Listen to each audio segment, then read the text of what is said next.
5,000 pisong cash aid ipinamahagi naman sa tricycle drivers dyan sa Batarasa. Katropa mo sa balita ay si Pacaldo.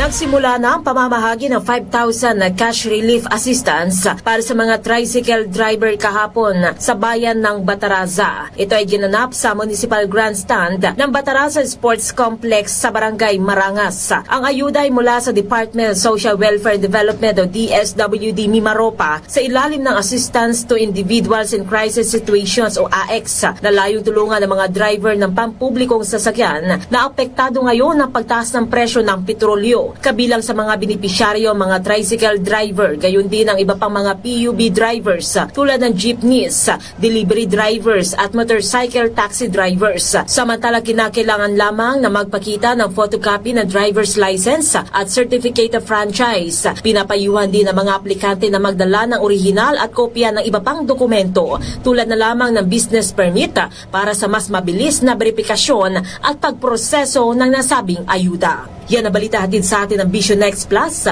Panatilihing malinaw inyong paningin sa tulong ng Vision X Plus. Mula dito sa 104.7 XFM Puerto Princesa. Para sa nagkakaisang Pilipino sa Pilipinas, ito si Katropang IZ Pacaldo, XFM News.